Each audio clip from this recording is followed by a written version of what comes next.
welcome to our DigitalHealth.London Launchpad 101 webinar. So the aim of this morning is to give you some more information about our Launchpad programme, talk a little bit through the application process. We are really lucky today to have Anne Don Bosco, who is one of our Launchpad alumni from our last cohort. So Anne's going to be talking through her story of being on our Launchpad programme, the impacts and the benefits that she took from that. So hopefully that will be really good information for you. And then an opportunity for a Q&A session. So Q&A with us as the DigitalHealth.London team, but also you may have some questions for Anne that you feel you'd like to get her input on as well. So please do start thinking of any of those questions that you have, so that if we don't pick those up with the information at the start, we can come to that afterwards. So I've got a couple of minutes just to give you a bit of an introduction, the background to the Launchpad programme. But so just to start with, that our Launchpad programme is one of 4 programmes that DigitalHealth.London run. You may well have heard of our flagship accelerator programme, which is a 12-month programme for digital health companies. And then our Launchpad obviously is a programme for much earlier stage startup companies. And we are planning for our next cohort to last for 8 weeks. So it's quite a short programme, quite an intensive piece of work. We also have 2 other arms to our programme, which are our Pioneer Fellowship programme, so we work with NHS teams, and also our Generator programme, where we really focus on evidence generation to support digital health. But today we're here to talk about Launchpad. So really excited that we are launching our 5th cohort. We've built on and learned from our previous 4 cohorts, so really excited to be able to deliver this 8-week programme that will start on the 9th of January and run up till the 3rd of March. And the programme will be, during that time, we will have a mixture of educational workshops, one-to-one sessions with experts, and also bespoke support from an NHS navigator who will help to sort of guide you through that period of time and make sure that you're getting the most out of the programme offer. Essentially, though, what the programme is there to do is to support you to launch your digital health product to the NHS market. So we're really focusing on early stage companies who haven't yet kind of taken that next step. And we are looking at companies who will be launching within that time frame of the 8-week programme. So through our workshops, through our one-to-ones, we're looking to really provide education and insight into the NHS, to provide a grounding for future work with the NHS, so that you can go forth and have more commercial success in the future. What we often see is that our Launchpad companies then take a step to go onto our accelerator programme in the future, so through that application process as well. So often we've seen it's a real family kind of approach to how we work with companies. So that's really interesting to see. So as I say, for us, the programme is really about offering you a minimum of 12 hours of support over the 8 weeks through those different mechanisms. We want you to be able to launch that product to market and really help you to be able to then go forth into the NHS and be NHS ready to have those conversations to take your business and your product forward. In terms of who we're looking for to apply for our programme, you need to be a company that's based in London. That's really important for us in terms of our funding. You need to be a company who is registered with UK Companies House. And you need to satisfy the definition of being a small to medium enterprise. So that's that you're a company that's got less than 250 staff, you have a turnover of less than 50 million euros, and that you have a balance sheet of less than 35 million euros. And that you're not a subsidiary of a larger company. So that's just a little bit of sort of background as to what we're looking for, what we're offering. Really happy, as I say, to sort of talk a little bit more detail in the Q&A about how the programme is delivered and the specific content and how that works. But I don't want to talk too much now. I would love to hand over to Anne, so Anne can talk us through her experience of being on the Launchpad. And hopefully share some insights on how to get the best out of the programme. So thank you, Anne. I'll hand over to you. Great, thank you. And yeah, lovely to meet you all and be here today. So to kind of talk a little bit about our experience. So Canopy is an app which can prevent and address the symptoms of perinatal depression. So that's depression and anxiety during or after like pregnancy. So new parents and pregnant mothers. And so like it's a huge issue in the sense that it's 20% of new mums struggle with postnatal depression, but actually it's when we anonymously survey people, they say it's 70 to 80% of them.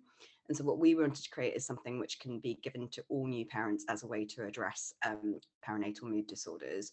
It's obviously a big cost for the NHS, there's a huge demand, and also it leads to like untreated perinatal depression leads to high costs like preterm births.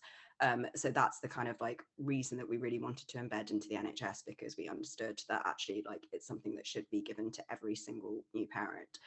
So we were actually like predominantly focused on the US. So my co-founder's based in the US, so we'd been looking there, but had started to see the need in the UK and wanted to launch something for the UK. And to be honest, like we saw the Launchpad and we thought we could get a lot out of it, but we didn't know exactly what. So I remember when we were applying, we were thinking about particular challenges. So for example, you know, what level of evidence do we need? Like what level do we need to think about in terms of like how we position it, like privacy and security? We'd heard about things like Orca and like the DTAC and all of these different things that we just didn't really know how to navigate. And I think that we had sort of maybe overcomplicated it in our heads and didn't really know how to kind of like think about how to approach it. So we applied with a couple of things in mind that we wanted to get out of it. So thinking about, you know, getting Orca approval or figuring out how to navigate that element of it. Thinking about evidence generation, like did we need a pilot? What level of evidence did we need in order to be able to kind of integrate or commission?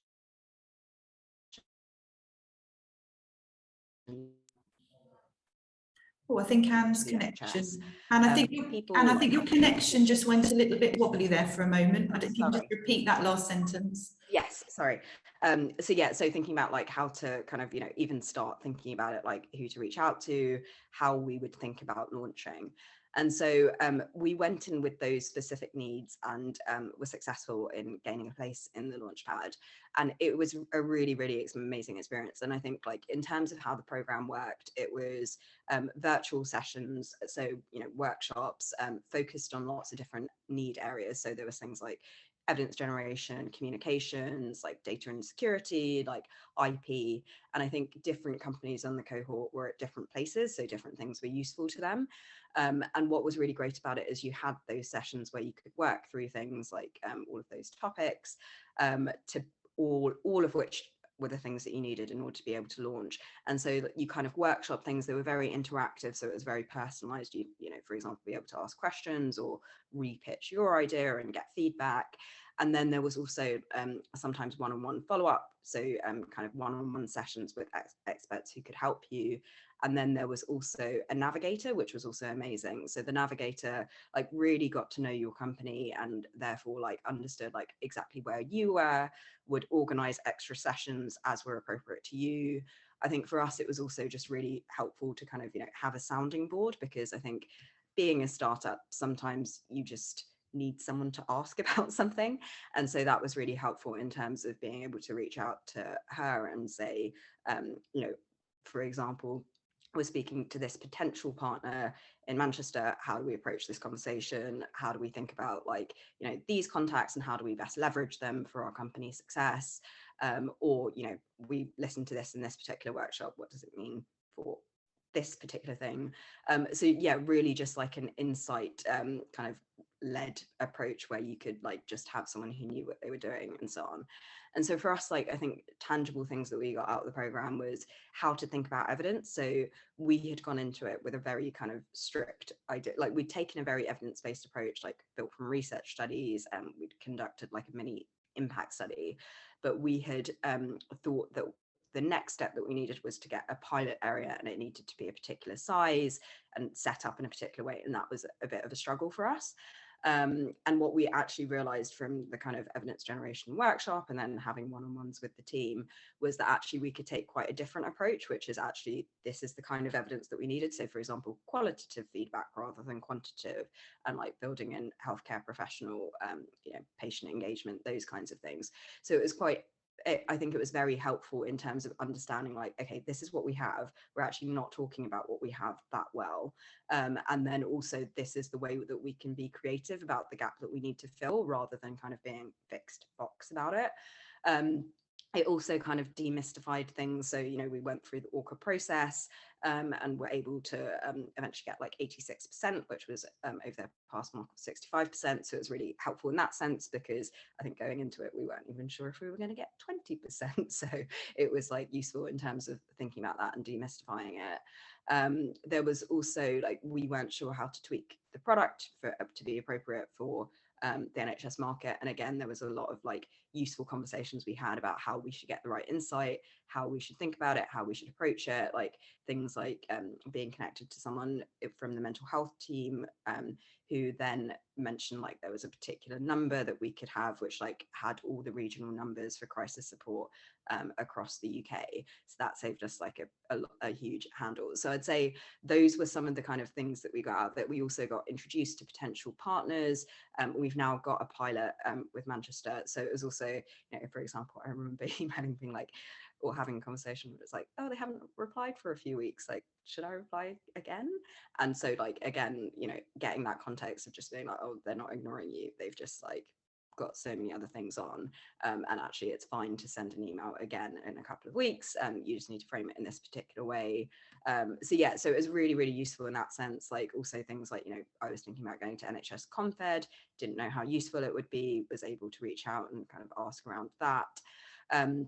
Also really useful in terms of the connections with other companies, because you're going through a similar experience, and so then being able to share the kind of how have you approached this. So things, for example, like even insights around like, oh, the way to position it is to say that they can try it for free, for example, for the first 3 months, and then if it's successful, then they continue. So little tips and tricks like that, which again really help to kind of think about it.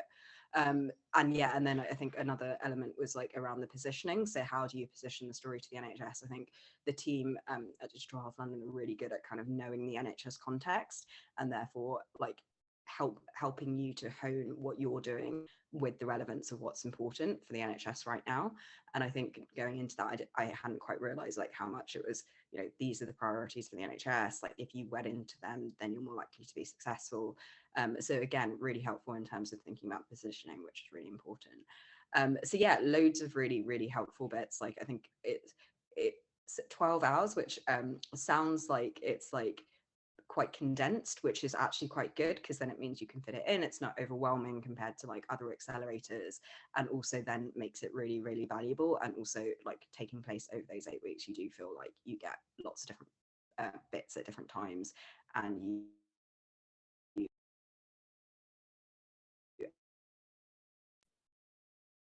still connected to the team, still help if you like, happy to answer any specific questions. Amazing, thank you, Anne. Your sound did go off a little bit towards the end there, but I think we did take away your final sentence. I'm just going to ask you a question, if I may. Do you think you have a sense of, if you hadn't sort of taken part in the Launchpad, if you didn't have exposure to that, the workshops, to those kind of conversations and networks, how might that have impacted you and your business and the product kind of trajectory? How things be different now for you? Yeah, I think for a starting point, it would have been a lot slower. And so I think we would have, been trying to figure out things ourselves, which wouldn't have been quite as easy, or would have taken a lot longer. I think we probably wouldn't have been as persistent or as brave or confident with some of the things that we were hoping to do, which again could have held us back. I mean, it's possible that, we may have deprioritized the UK because the NHS is complicated, and we may have given up. I think those are the ways in which it impacted it. Yeah, and you talked about a lot of the areas that really benefited you, but what was the area that you didn't necessarily expect to kind of get as much out of? I think perhaps the evidence generation piece, as because I think we'd taken an evidence-based approach, but I think we hadn't quite realized what was good about what we were saying, and then how we should communicate that, and then what was missing. And so I think going into the program, I think it wasn't quite clear exactly what we needed on that front, or like if we were fine or whatever. And so it was quite useful as something like we didn't know what we were missing, and therefore it was like really, really useful in that sense.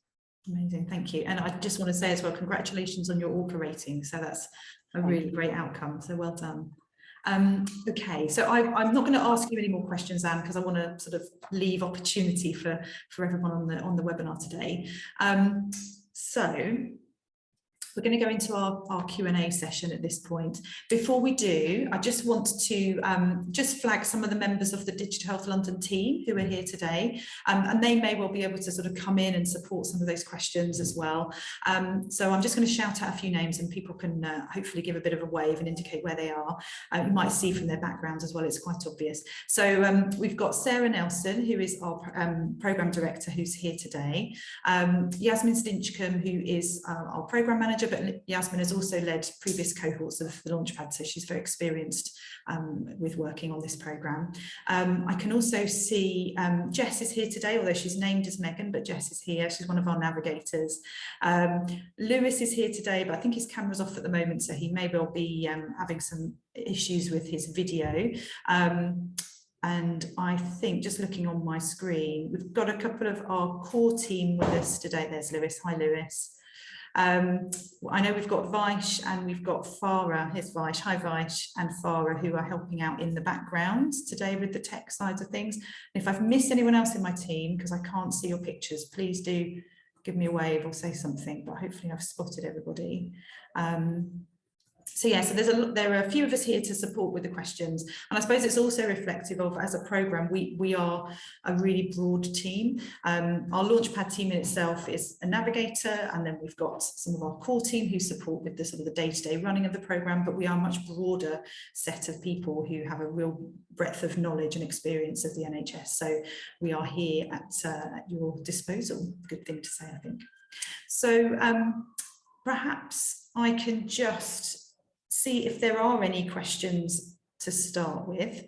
I'd really love to for people to come on screen and ask their questions. I think that's really nice to have a lovely interactive session. So if you do have a question, if you want to pop your hand up or come on and shout and let me know who you are, that would be a fantastic starting point. Whilst we're getting people to have a think about that. Oh, got a couple of hands. I don't know who went up first, but I'm going to go for Simon first of all. Simon Tucker. Hi, Simon. Do you want to ask your question? Thank you very much. And I have to drop off in a minute, so apologies. Good timing then. So I have a specific question about the application. So sorry to start with a very specific question here, but question 9A asks for an elevator pitch in 80 characters. But then it says, please briefly describe the problem faced and explain how your company addresses it, where possible include facts, figures that support your explanation. So my question is, are you asking for an 80-character elevator pitch and a lot more text? Yeah. Or how do we fit facts and figures into 80 characters? Can I pass this question over to Yasmin? Because I know Yasmin made some amendments to our application form yesterday that will hopefully answer this for you. Oh. Yeah, so that was a slight error on our part. We've now increased the number of characters. It is literally an elevator pitch that we would be expecting. So think, if you were going to write something for, 30 seconds, kind of 40, 50 words, just in that.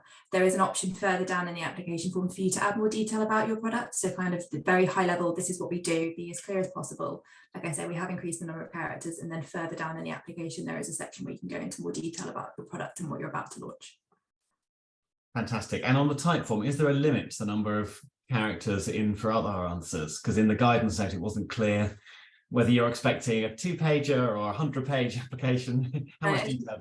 As you go down, that's the only question that should have any kind of limit on the number of characters. Be as detailed as you can, but you don't have to write 12 pages. But be probably slightly more than a paragraph if you can. Okay, Thanks very much. Thanks, Simon, and thanks for flagging that sort of that point as well. So hopefully we've rectified that now, and that shouldn't prove too much more of a problem. Okay. Now, who else had their hand up? It was Bin. Hi, Bin. Have I pronounced your name correctly? Yeah, that's correct. Thank you. Perfect. What's your question, Bin? Yeah. So yeah, I start off from Norway. So I'm just wondering, like, register our company in London and in the company house. I think is a necessary part for sure. But like, can we apply the program at the same time, like we do the registration of the company in the UK? This kind of like find a way for international company like us. Like, I'm just wondering, like, how could we apply for the program? So I'll give the answer to this, but Yasmin, you might want to come in and support this answer as well. What the company, as I said, the criteria is that you have to have a UK company house. Yes, and you do need to have a London address. So if that is something you don't currently have, but you think that you would have that by the time we've kind of gone through that recruitment process, then that would be acceptable, and that would then potentially satisfy that criteria. If you wouldn't have that, then that would, we wouldn't be able to take forward your application. But I think Sarah might have a comment to add to that. So Sarah, do you want to add to it? Just a slight comment to say that the reason that we have the London specific is because of the way we're funded currently. That will be changing going forward, so there may well be different ways of accessing that don't mean you have to have London or have to have UK addresses. So going forward, things may change, but certainly at the moment it's because of the way we're funded that we have to ask for London addresses. Yeah, okay, I see. Thank you. Just to add on that as well, if you are in the process of getting your UK company house number and a trading address, so a trading address could also be a shared office space, for an example. So we've had companies that have kind of done with WeWorks or have the Health Foundation, etc. So that is also acceptable as proof of a London trading address. If you're in the process of getting your company house number and you think you might have it by kind of interview stage and application, but you're in the process of doing it, it might be worth highlighting that on your application form. So if you don't have it at this stage, bearing in mind the application's closed next Sunday, but you are in the process by the time you get to interview, then that's something that we can also potentially support. Just in terms of that, if you are in the process of doing it, if you don't already have it, and then we can do due diligence as we go through the recruitment process. Yeah, okay, thank you. Yeah. Perfect. Hopefully that helps, Pin. Okay, looking through any other hands up. Well, I can see at the moment. Whilst, Sarah, did you want to add something? I just have a question for people, actually. I'm just interested in what's brought you to this session today. What was interesting about coming here? Chris? Oh, you're muted, I'm afraid. Hi. Hi, Chris. Did you have an answer to that question, or were you asking another question? Yeah, I was just about to ask a question. You right up. Well, tell us why you came to the webinar today, and then you can ask your question. Yes, so basically, I got a pilot scheme with a primary care trust, and then government changed, so then all of the rules changed. So we got the contract, but didn't deliver the pilot scheme. Mm-hmm. And I've spoken to NHS, Department of Health, and all these different, probably about 50 different people, and they all seem to be doing the same job, but nobody's actually doing the job. And I guess it's just the NHS is an absolute minefield, and I've made lots of contacts, but don't seem to be making headway. And it's finding out which department do you speak to, and how do you get things done. I think that is why I wanted to sort of get in touch and well, I don't think there's any magic bullet to answer the question. I suppose that's the first thing to say, but certainly, you know, our role at Digital Health London is to try and help digital health companies to kind of at least understand that better, understand the market that they're entering into, you know, the different structures that will be around their particular sector. You know, you mentioned primary care, you know, how is that working, you know, on the ground level? How is that kind of filtering up to a kind of regional or national level? So we can certainly support and help companies to navigate some of that process, but there is no magic bullet. And I think, yeah, we are in quite turbulent times at the moment. So, you know, lots of things are changing. So I suppose there's something around how do you kind of tread water a little bit? How do you kind of sort of anticipate what some of those changes might mean for you in the work that you're doing? So yes, I don't know if that was your question more, that maybe that was your... that was why I'm here. So my question was a bit around, so the Launchpad is for 8 weeks. Yes. And you gave us the dates. Yes. And then you said 12 hours of support. So how does it work? Is it sort of online and face-to-face, or we're not sat in a classroom for 8 weeks, no, Monday to Friday? How is it? Because there's obviously other things that obviously we're working in the business as well. So it was just how it's structured and that sort of thing. No, absolutely. So the way that we've structured this programme, similar to how Anne described, is that we are a fully virtual programme. And we have, let me add it up, 1, 2, 3, 4, 5, equivalent of about 6 different sort of education workshops that typically last about sort of 2 hours or so. So they're virtual workshops where we get all of our companies together to obviously discuss particular topics. So we have things like workshops around communications, evidence generation, IP, things like what have I not covered? Regulatory kind of compliance, NHS landscape structure, that type of thing. Virtually delivered, we have different experts across the NHS and other sort of industry partners who come and support the delivery of those workshops as well. So you're getting exposure to people who are kind of living and breathing this work on a daily basis in terms of getting up-to-date information, but also thinking about the skills, the techniques, you know, the approaches that you need to take. So, and what we've done across the 8 weeks is have one workshop every week.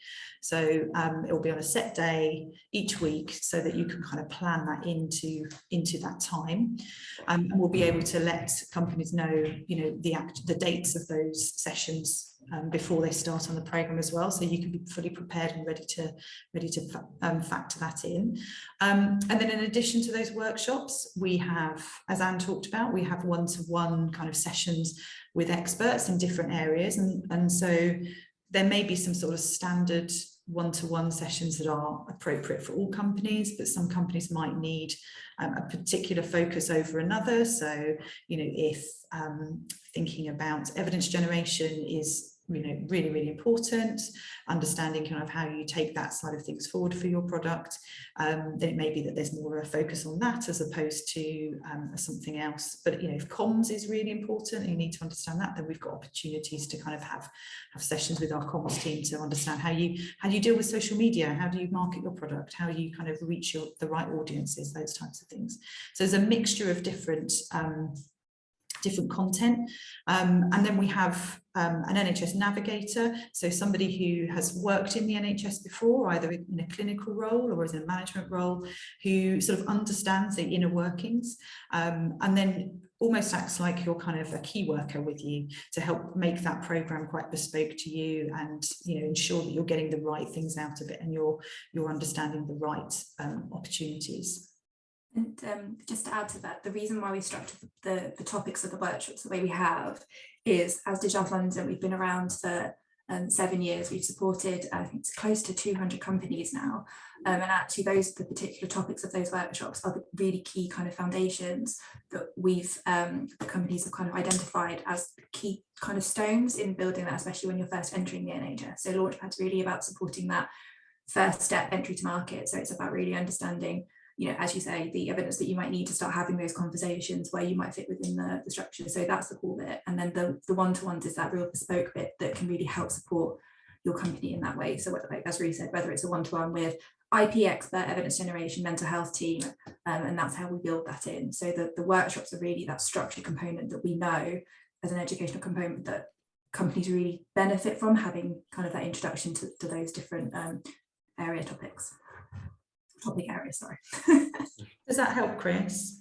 Yeah, I mean, I think when Anne, hi Anne, when you were doing your talk, it's literally, you know, as I said, you know, we got a pilot scheme, got the contract, and then government changed, and it's like we got this contract and got paid for it, and then couldn't deliver it, and it's just crazy. I'd rather have not had the money and delivered the contract and got the data, and it's physically who do you speak to? Because I've spoken to people with the same title in different departments that are supposed to that say, yes, that's my job, but then it's not their job. There's some little facet that it doesn't mean it is their job. And it's who do you speak to, and how do you get that pilot scheme? How do you get your data to then go, right, okay, this makes sense. And I think it's the navigation.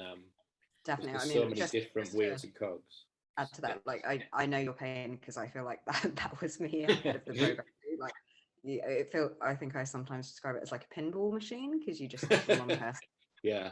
And so I think that's true. I think what was really useful in the program, like helping to pinpoint exactly who it is, and then understanding that varies to an extent within local areas, but if you can focus on one area and try and figure it out, then that's helpful. And also with the DigitalHealth.London team, obviously they have connections within London to be able to navigate that.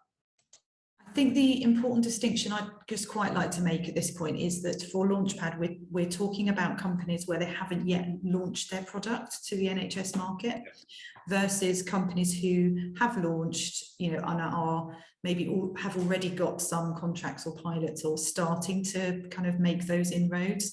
So we're really looking at that first group of companies who are needing that sort of push across the line. So again, just an important distinction for us to make. I'm going to move on if I can. Thank you so much, Chris, for your question. I just want to say there's a question in the chat. So Teo, I know you've asked, I wonder if you want to come on actually and ask your question. It's probably nicer than me trying to read it. And I know that Pav, you've got your hand up as well, so I haven't missed you, but I just wondered if Teo wanted to come on and ask. Okay. Teo. Hi, can you hear me okay? Yes, we can. Hello. Yeah, I was trying to spot you on my screen, but I can see you now. Apologies, I'm actually in the street somewhere, so I didn't want to use video and voice, but it's okay, no worries. Real quick, it's just to try to understand, you know, given that we all know how difficult it is to navigate the NHS, as mentioned by the previous speakers as well. I was just wondering, is there a particular department or a particular level of care, primary care or something like that, or where there's, you know, like oncology or pathology or dermatology? Is any particular department or section or level where they're very transparent, let's say, and it's much easier to work with? I think, I mean, you've asked a really huge question there, and I think there is, again, there's not necessarily an easy answer to that. And I suppose by working with us at DigitalHealth.London, it's about then understanding where your digital health product fits into the NHS, and that might be around the particular speciality. That might, and then who is working on, you know, who's working on those kind of areas. What kind of sector does it fit into? Is it primary care that you're thinking of, should be thinking about? Is it secondary care? So I don't think there, again, it's not one single answer to that, but what we aim to do with our companies is help companies understand where they sit and therefore where they should be focusing and directing themselves. Okay, all right, thank you. Yeah, I really didn't think there would be a silver bullet, but just trying my luck anyway. All right, okay, thanks very much. Thank you, Teo. Cheers. Pav, shall I come to you? Do you want to ask us your question? Yes, yeah, thank you. So I really just want to know, can you help to open up conversations with PCNs in primary care, for example, or with commissioners? Do you have links and networks that you can introduce us to? So I would say that that's not necessarily the primary focus of the Launchpad. it's much more around kind of looking at what you need to get to that next stage of being able to have those conversations. So there's certainly an element of, you know, being really clear about what's your product about, where should it sit in the NHS, how do you have those conversations. I think that was something that Anne talked about. How do you approach people, and how should you frame, you know, what you're doing? So I think we're really focused on getting you ready to be able to have those conversations. Now, sometimes from that, opportunistically, there may well be opportunities that we can support with, but that's not the primary focus. So I think that's probably sort of the fairest way to answer that question. Sure. Our accelerator program, which obviously our longer support offer, has much more of a focus on that. But again, it's for companies who are, you know, have got an established product, and really are looking at spread and adoption. So that's the distinction between our programs. So I'm guessing the accelerator program will help with post-pilot as well, how you help to launch. Yeah. Okay, thank you. No, you're welcome. I'm going to pop back over to the chat again, because I think I'm just seeing Melissa, you've made a statement. I'll just read it out. I always describe the NHS as a vast network of contracts. Some of the contracts are between public entities and some are between public and private entities, but it's neither national nor a service, according to how most people would define those terms. I suppose from that, it's a really complicated landscape. And yeah, if you aren't from the NHS, it can be really, and even if you are from the NHS, it can be really quite hard to navigate. So yeah, that's really our role is, you know, through our different programs, is to try and help people kind of understand that some more. Arya, hopefully I pronounced your name correctly. You've asked about our company selection. Seems quite a straightforward question, so maybe I can just answer it straight from the chat if that's okay. In terms of our recruitment, obviously there's our application phase, so we want people to apply on the through the Typeform link. So hopefully you've all seen that through our webpage. What we'll do from there is there will be a shortlisting, and we will be inviting a cohort of companies through to interview. There'll be short interviews, really just to understand in a bit more detail kind of what your product's about. We look at that in relation to NHS need. So again, do you sort of satisfy the needs and the problems in the NHS at this moment in time? Are you really looking at sort of what you can get out of our programme, and is what you need at this moment in time relevant to that? And also, are you a credible business? So actually, do you have the resource to be able to commit to our 8-week programme? And are we, you know, is there sort of, are you a company that we'd really want to sort of support and back into the next stage of your business? So that's what we're looking for in the interview, really just to build on those pieces. And then from there, we're aiming to let companies know if they're successful or not from that interview stage before Christmas time, so that we're ready then for a start at the beginning of January. You asked about any particular focus areas that we're interested in. I would say it's really coming back to that NHS need. So if you've got a solution that is really tackling a problem that's relevant to the NHS at the moment, that's what we're looking for, because we want to be able to work with companies that are going to have that wider impact. Okay, I know there was a hand up and I've lost. There's two hands up, so there's Leon and Kevin. Leon, do you want to go first? Thank you. Of course, just to answer Sarah's question as to what brought me to the webinar, we're part of the evidence generation bootcamp with DigitalHealth.London, and I'd asked a question because of the team, and it was suggested it'd be helpful to come to the webinar to kind of ask the direct questions. That's that was my real motivation for coming. So we're in a strange but probably not unique place in that we have an existing product which is serving the NHS, so supporting staff, but we're now looking at an enhancement or a development of our technology using the core part of it to launch into different markets within the NHS, so primary care. So my real question is, would we be better off holding and applying for the accelerator when it's launched in Q1, and we've applied for our business a couple of times to the accelerator. And I think as each time we apply, we're kind of applying as a stronger business, and we've kind of got to interview each time. And I think we're now hopefully in a position to really motor and apply. But I'm wondering whether or not for the product that we're developing for primary care, whether it's appropriate for the Launchpad, or whether, because of the nature of our business and because we're already in the NHS market with other things, that we're better off waiting for the accelerator. And that's essentially my question.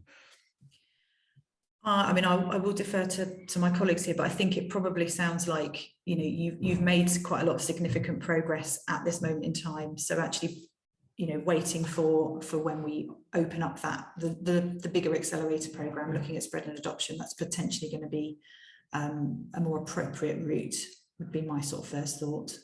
The other thing I would say is it depends on your timings as a company and what you resource-wise you have available. If you only have a small amount of time to get the most out of it, then the Launchpad is potentially possible if you sort of the criteria are okay.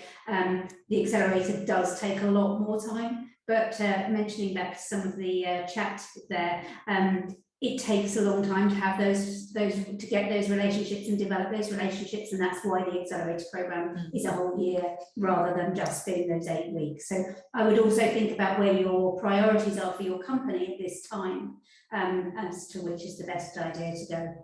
But it's not unusual for companies to apply for the accelerator and get it on the second or third time. And as you say, it's amazing the difference between their first application and first interviews and then the latter ones. And it happens at the right time so often. Yeah, that feeds into something that Kieran's asked in the chat around dates for the accelerator.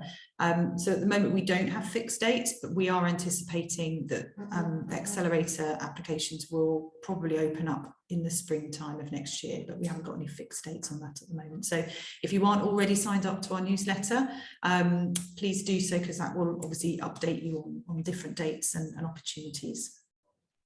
There was somebody else that you said had their hand up. He has Kevin. So Kevin, do you want to come on? Yep, no problem. So what brought me here? Well, I'm on the MedCity Mighty Networks, and that's what brought me here. And a specific question actually about the application in terms of the stage of company. We were grant funded about 2 years ago, started building a product, but last year stumbled into what looks like a significant unmet patient need in mental health. And we spent the last year sort of gathering preliminary information that validated that need looks like it exists. And we've just won another grant to explore that, to basically do a large PPI exercise to explore that in more detail. That's scheduled to basically run from January to June next year. But obviously a key part of that is building that into the product and then starting those pilot discussions. So, I mean, are we at the right stage? Because we won't be launching on March the 23rd because we're still figuring out the exact thing we're delivering. We've got the hardware sort of sorted out, but we haven't got the what actually happens in the hands of the patient or the clinician. So I think from our perspective, we are quite clear that the companies that we support need to have launched, their product needs to be ready to launch by that beginning of March date. So it is quite a tight window. So we're kind of expecting companies to join us in January who kind of need to, I guess, have those finishing touches put on to sort of launching their products and where they go next. So if your timescales are outside of that window, it may not be the right timing for you. Okay, great, thanks. So keep an eye on sort of future opportunities is probably what I would say to that, because this is our 5th Launchpad cohort. We are opening up our accelerator, so we are, yeah, the problem we're absolutely committed to being able to sort of offer different programs. By next year, we expect to be in pilots. So sure. Yeah. Okay. Have I missed any other hands at this point? And have I missed any other questions in the chat? One from Chris that says, I was after the link for the Launchpad. So is there a link that we can put in the chat for the applications?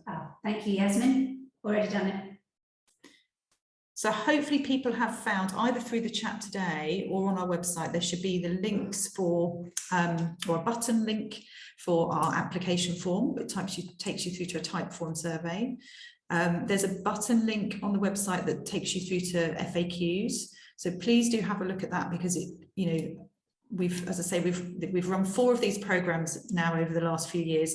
So a lot of these questions kind of come up again and again. So we've tried to kind of put as much in there as possible.